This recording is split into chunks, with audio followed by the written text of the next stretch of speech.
Will come to order. We are going to start as a subcommittee today. So for those of you here to testify on legislation, please speak into the microphone, introduce yourself, and address the comments to the committee members. Please keep your comments relevant to the legislation. Once your testimony concludes, the committee members will have an opportunity to ask questions. Please complete the witness appearance form on the table and leave it on the table for the committee amendment. Please silence your cell phones if you haven't already. We will stop when we get a quorum. But first up today is House Committee Substitute for House Bill 3076. Representative Justus, proceed when you're ready.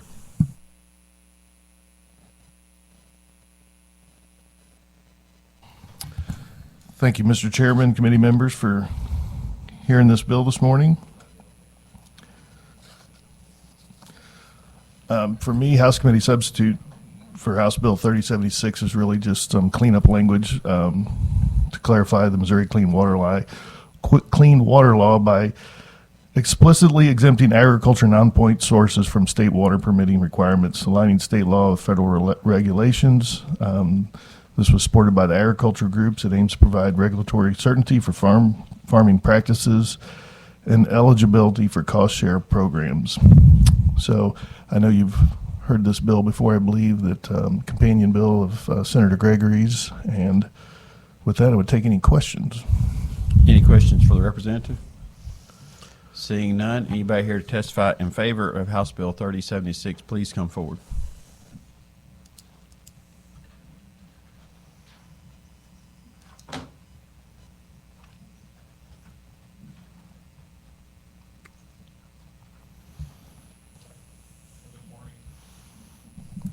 Good morning, Chairman, members of the committee.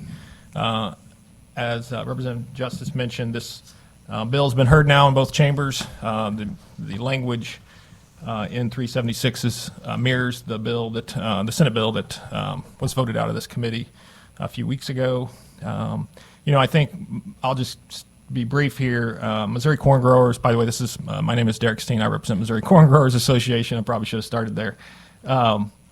Missouri Corn believes this bill presents a good opportunity to clarify and align state water law with both current DNR practices as well as current state regulations, ensuring that agricultural practices that are routine on farms across Missouri, including important soil and water conservation practices, are not subject to necessary permitting in the future under the Missouri Clean Water Law.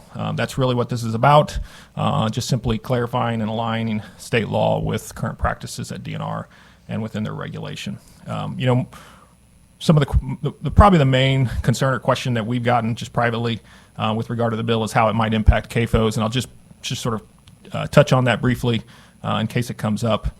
We don't believe this bill will impact the regulatory framework for CAFOs or the permitting that DNR oversees for CAFOs. CAFOs are point sources, not non-point sources, and so DNR has full authority to regulate and permit CAFOs under existing law and regulation.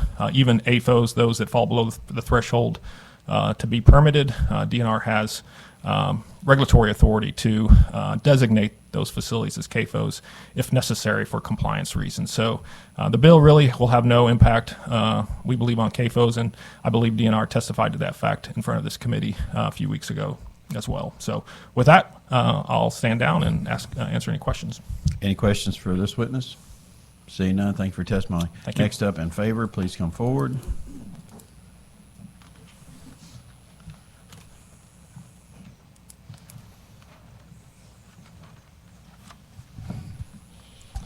Good morning, Mr. Chairman, members of the committee. For the record, Brad Thielemeyer, representing the cotton producers of Missouri.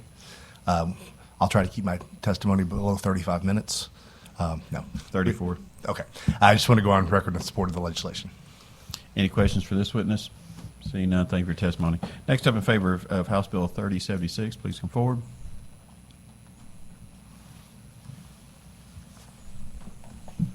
Good morning, Mr. Chairman, members of the committee. Mark Figgenbaum with the Missouri Farm Bureau testifying in support.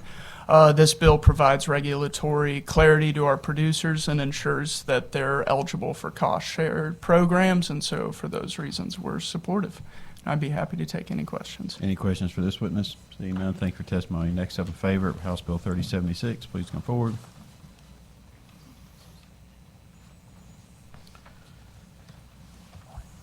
Morning, Mr. Chairman, members of the committee. Ben Travelis with Missouri Soybean. Appreciate Representative Justus bringing this forward and appreciate the expertise of my colleague with Missouri Corn Growers on this. Happy to support this.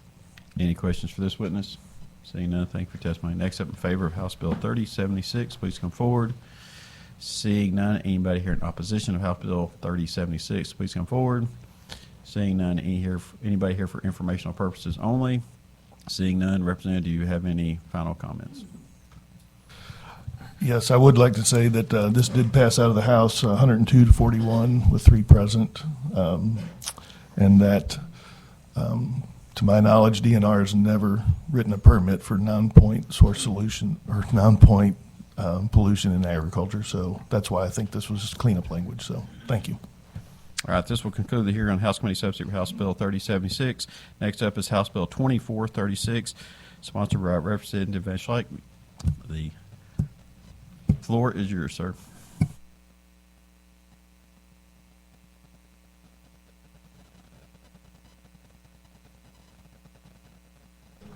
Thank you, Mr. Chairman, members of the committee. My name is Dean Van Schoiack. I'm State Representative for District 9 in Missouri's Great Northwest counties of Andrew, DeKalb, and Clinton. House Bill 2436 is several bills put together to deal with offenses involving animals. The first part here, 578006, deals with a person making malicious false reports of animal abuse and penalties for doing such. 578009 deals with offenses of animal neglect, changes definitions on that, and includes letting animals run at large, and has penalties provided in those cases as well. 578012 is also part of that. They added starvation knowingly as part of the definition of abuse and torture and mutilation of animals. 578018 is the original 2436, which deals with animal impoundment. It deals with the situation we have where currently law enforcement and animal control agents can get warrants. This takes the animal control agents out of the ability to do that and brings us in compliance with our statute on warrants that law enforcement can get warrants and no one else. It also takes us to the disposition hearing, and if an animal is, if an owner is found to not have been abusing or neglecting animals, they get their animals back with no charges. The charges are to be paid by the confiscating authority.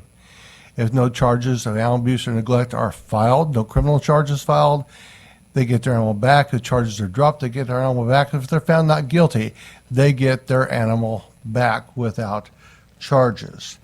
That is not the case currently, and our law is silent on that as it is right now, and so this makes clear that innocent people get their property back. It's constitutional rights to private property, and that property not be taken without due process of law.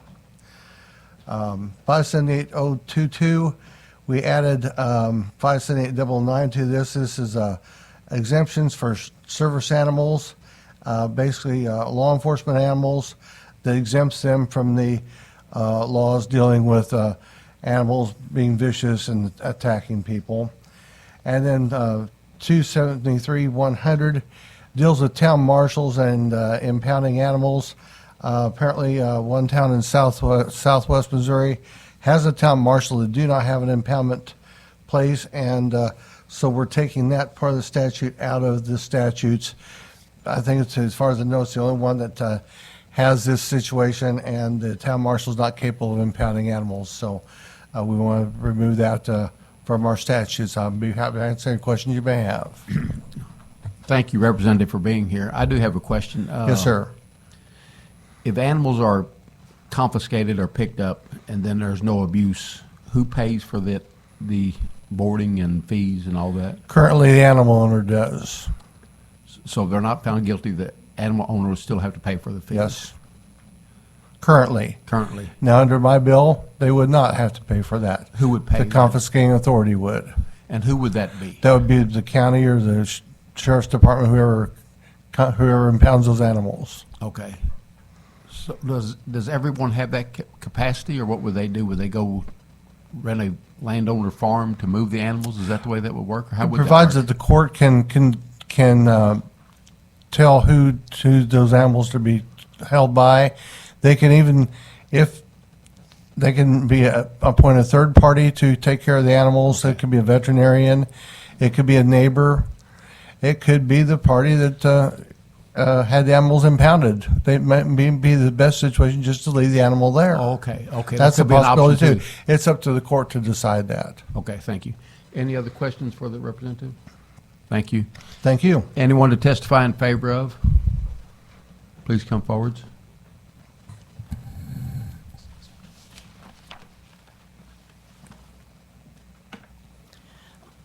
Mr. Chairman, members of the committee, my name is Karen Strange. I'm president of Missouri Federation of Animal Owners, and we'd like to go on record in favor of this. We do not support animal abuse, but in the case that the animal owners would be found innocent, we believe they should get their animals back and not have to pay sometimes exorbitant fees involved in doing so. So I'd be glad to answer any questions. Any questions of this witness? Thank you for testifying. Thank you, sir. Anyone else to testify in support of? Anyone in opposition of? Or support of? Okay.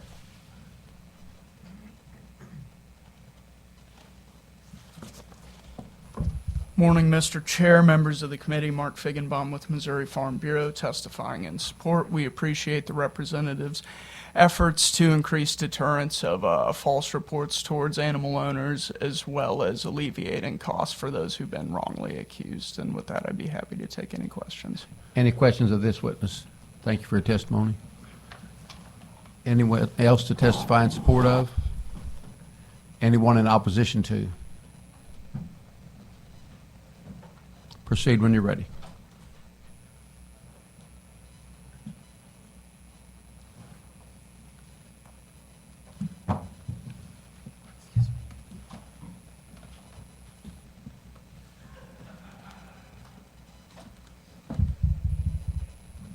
Mr. Chair, members of the committee. No, it's not. Down below. Oh, here we go. Mr. Chair, members of the committee, my name is Bob Baker, testifying for the Missouri Alliance for Animal Legislation, and we're very much opposed to this bill. This bill does the exact opposite of what the supporters intend to do. They said it's to protect innocent animal owners, and the problem is they don't understand the current law. When I hear testimony that innocent animal owners have to pay for the cost of their care and don't get their animals back, that is blatantly false under the current law. Under the current law, the disposition process is a civil trial which must be held within 30 days. Most of them are done within 20 days. And at that time, the state must prove that those animals were indeed abused or neglected.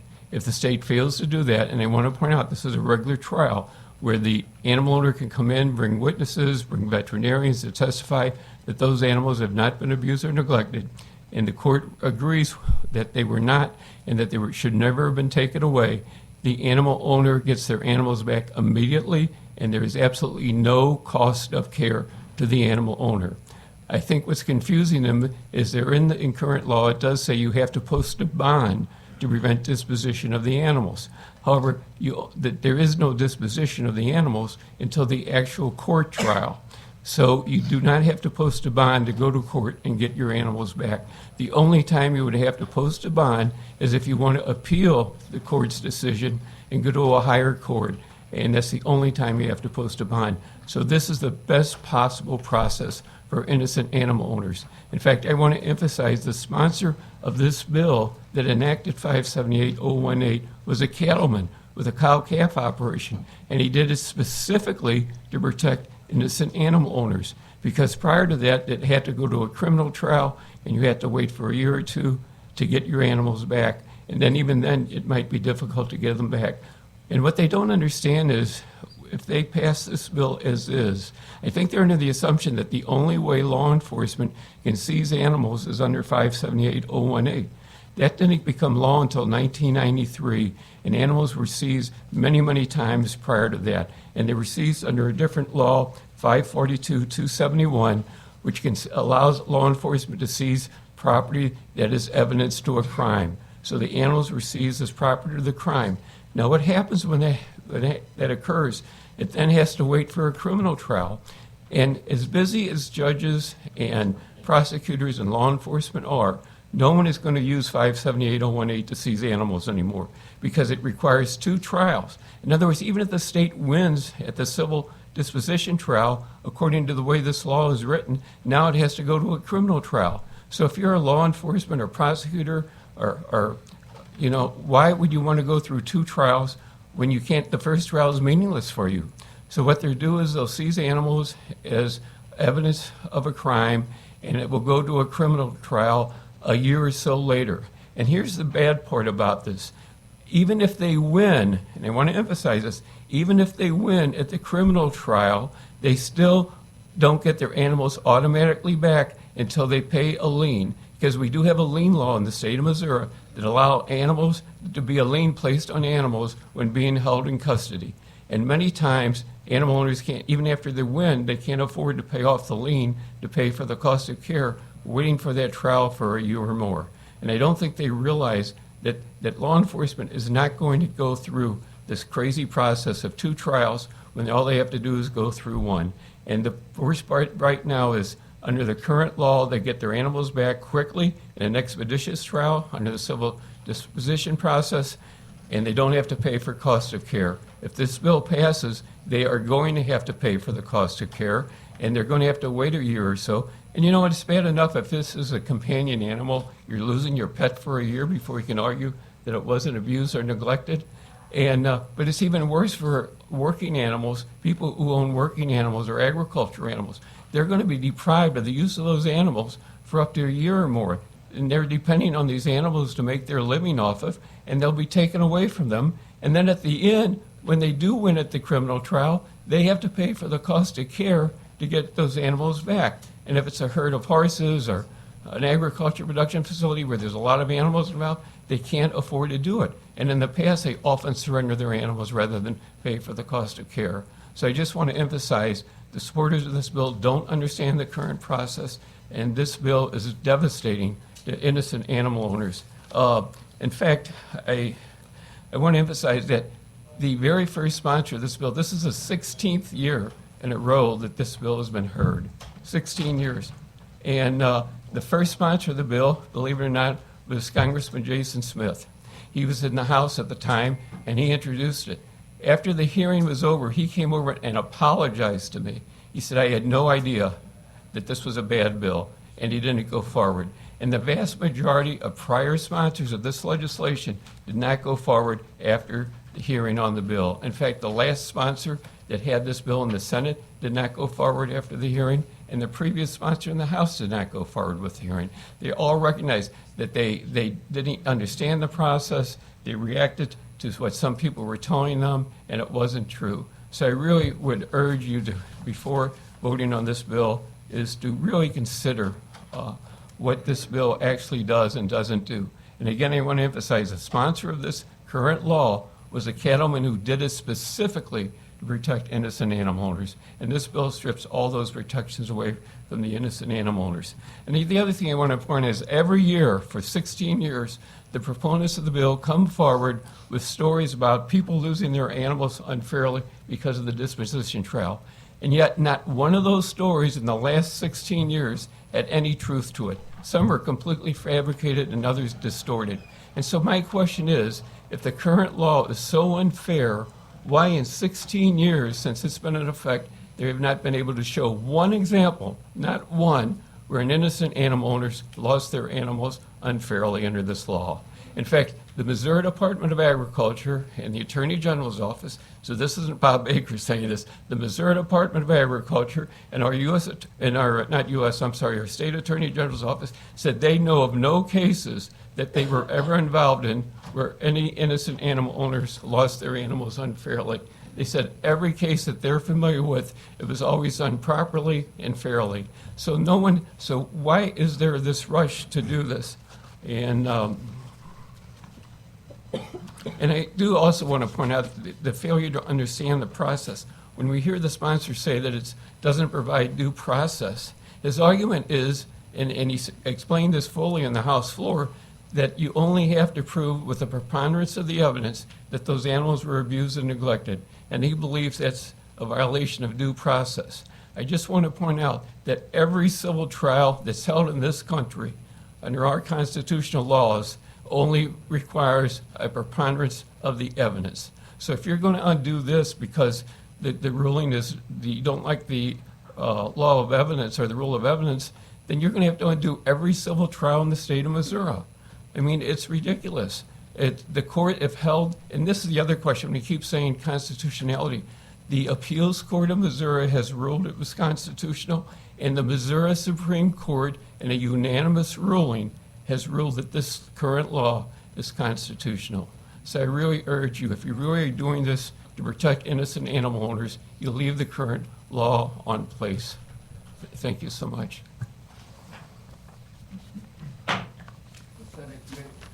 The Senate Committee on Agriculture, Food Production, and Outdoor Resources will come to order. Sydney, call the roll, please.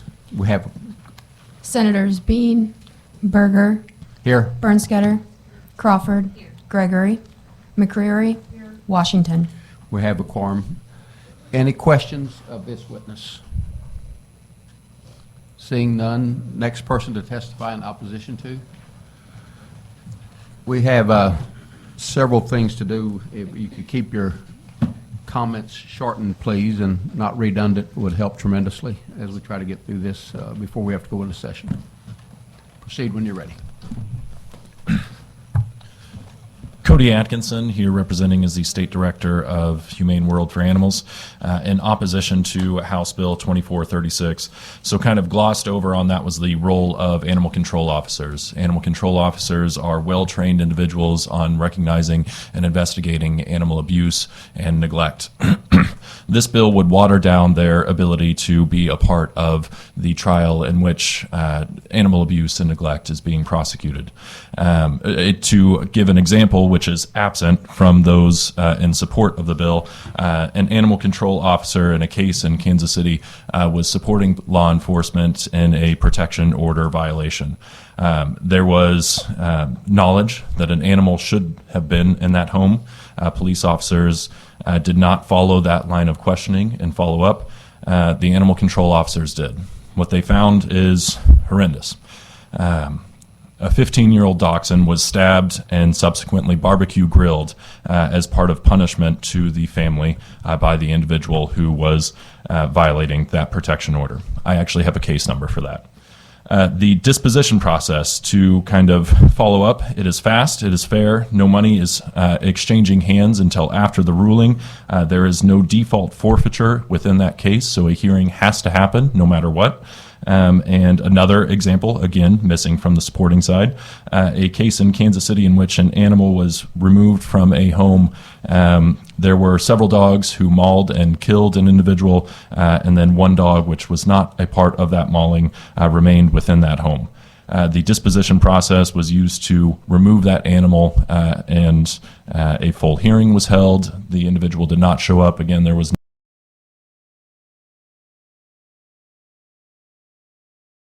we are working on some legislation that would create a felony penalty for intentional starvation of an animal. Right now, that's a misdemeanor.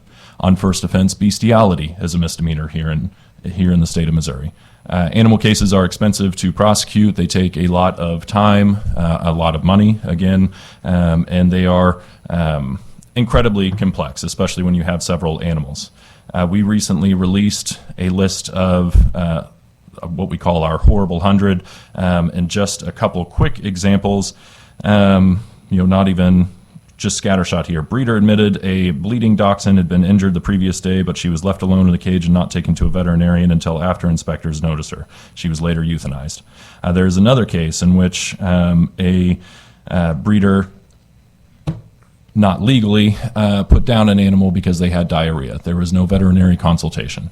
And in that horrible 100, you won't find prosecution. You will find, however, multiple violations at both the state and federal level. We are not out here like the Hamburglar, just rounding up people's dogs or cattle. It is a fair process that we have here in the state of Missouri. I'd encourage the body to keep it that way. Additionally, there were some falsities claimed on the House floor about my organization's finances. Our Form 990 is publicly available. Happy to send it to you. Thank you. Any questions of this witness? Anyone else to testify in opposition to? Please come forward.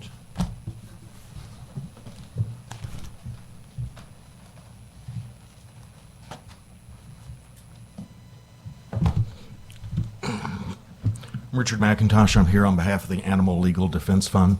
I am both simultaneously blessed and cursed to have both a judge and a prosecutor in my house. And as kind of a former Senate staffer, I thought you might want to have the facts rather than just listen to the talking heads. So what you have a document in front of you is a flow chart of exactly how the animal disposition process works. A prosecutor went over that. It is true and accurate. And from that, you might want to make any public policy changes from the facts of that document. So the process works well as it is now. It does not need to change. You will not get a criminal trial in a year. The amount of work that I see the prosecutor in my house having is eye-watering, and a criminal trial is at least 2 years out. And if you change the law, people would be without their animals for that long. So with that, I'd be happy to answer any questions. Any questions of this witness? Seeing none, next person to testify in opposition to? Anyone for informational purposes only? Sorry, thank you. That concludes the hearing on House Bill 2436. Any final comments, Representative? Thank you, Mr. Chairman. Appreciate it very much. This 2436 was passed last year by both the House and the Senate. The Senate passed it as an amendment on a Senate bill.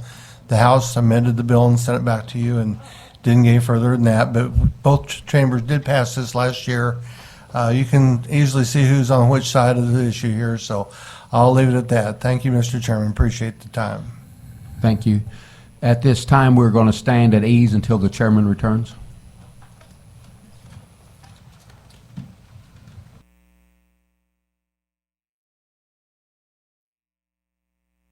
Circumstances, House Bill 2292 will not be heard today. That bill will be heard actually Monday morning in the Rules Committee. So sorry for that late development, but that will be heard Monday. I now make a motion. We go into executive session. Do I have a second? Second. All those in favor, please say aye. Aye. All those opposed, nay. Motion carries. We're in executive session. We have 4 bills on the agenda for executive session. I make a motion to take up Senate Bill 883. Do I have a second? Second. Have a second. All in favor, please say aye. All opposed, nay. Motion carries. The bills for the committee. This is Senator Black's bill we heard on February 12th relating to livestock reproductive specialist. I have a committee substitute. I move for its adoption. And Kyle, please explain the substitute. This is a Senate committee substitute for Senate Bill 883, sponsored by Senator Black. Some of the highlights of the Senate committee substitute changes to the underlying bill include narrowly define the reproductive professionals and define terms of reproductive technologies to only cover cattle reproductive practices. In addition, gave oversight and discipline of certificate holders to the MVMA, putting the same restrictions on bovine reproductive professionals as veterinary technicians, and also altered the 3-person certification examination committee member requirements. And lastly, the highlight would be the inclusion of some new language in Chapter 340. Senator Black worked with the Missouri Medical Association and other stakeholders to kind of update the statute regarding the licensing and qualifications of veterinarians. And some of those conversations have been incorporated into the new Senate committee substitute. And that is Senate committee substitute for Senate Bill 883. Any discussion on that? Senator Crawford? I think I still might have a few problems with this. I mean, I think we're close. It seems like the sides are kind of coming together on some things, but I'm going to go ahead and vote yes today on this thing. I'm just not sure that I'm quite there yet, but I will vote yes. Senator Crawford, my feelings are exactly the same. I'm going to vote this out, but I'm going to vote for it, but I still have some concerns, and hopefully we can all get at the table. Senator McCreary, did you have some comments? Yes, I have similar concerns as expressed by Senator Crawford, but I'm going to vote no because I really feel like some things got put in this bill in a very, it felt like a very deceptive manner, and so I'm uncomfortable with the whole process, and I think a lot of work would need to happen on this before it could move. Thanks. Any further discussion? Hearing none, all in favor of adopting the committee substitute, please say aye. Aye. All opposed, nay.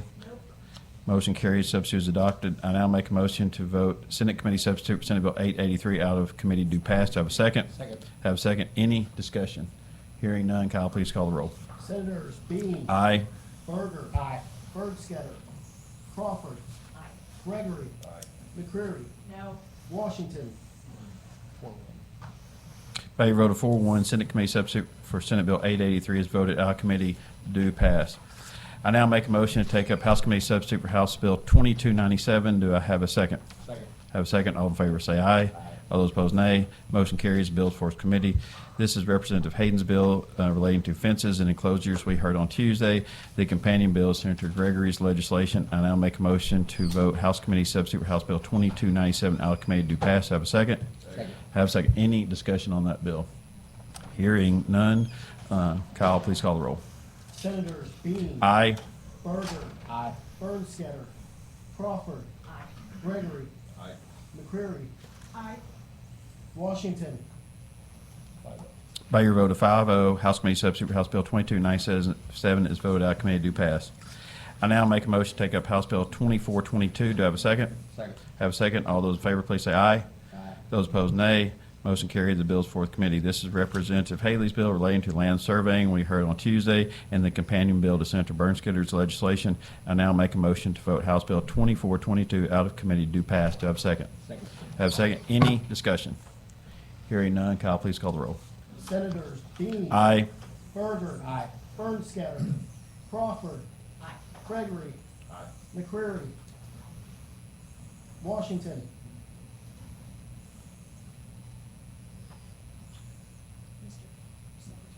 McCreary. By your vote of 5-0, House Bill 2422 is voted out of committee due pass. I now make a motion to take up House Committee Substitute for House Bill 3004. Do I have a second? Second. Have a second. All those in favor, please say aye. Those opposed, nay. Motion carries. Bills for the committee. This is Representative Harbison's bill that we heard on Tuesday relating to the sale of wood products. I have a committee substitute to move for the adoption. Kyle, do you care to explain the substitute? This is a Senate Committee Substitute for House Committee Substitute for House Bill 3004, Sale of Wood Products. The committee substitute differs from the House perfected version that we heard in committee on Tuesday by providing that no person or entity shall market or sell any product in a misleading manner using the term wood to describe the composition of the product if the product surface or any part of the product is not made of solid wood or certain wood species. The language incorporating the substitute is a result of the testimony on Tuesday. The Retailers Association testified in opposition to the bill, incorporating some of their suggested languages. This is the result of those conversations, this Senate committee substitute. Thank you. Any discussion on the substitute? Hearing none, all in favor of adopting committee substitute, please say aye. Those opposed, nay. Motion carries. Substitute is adopted. I now make a motion to vote Senate Committee Substitute for House Committee Substitute for House Bill 3004 out of committee due pass. Do I have a second? Second. Have a second. Any discussion? Kyle, please call the roll. Senators Bean. Aye. Berger. Aye. Bergsketter. Crawford. Aye. Gregory. Aye. McCreary. Aye. Washington. By your vote of 5-0, Senate Committee Substitute for House Committee Substitute for House Bill 3004 is voted out of committee due pass. I now make a motion to exit executive session. Do I have a second? Second. Have a second. All those in favor, please say aye. Aye. All opposed, nay. Motion carries. We're out of executive session. No further business before the committee. I move that we adjourn. Do I have a second? All those in favor, please say aye. Those opposed, nay. Motion carries. We are adjourned.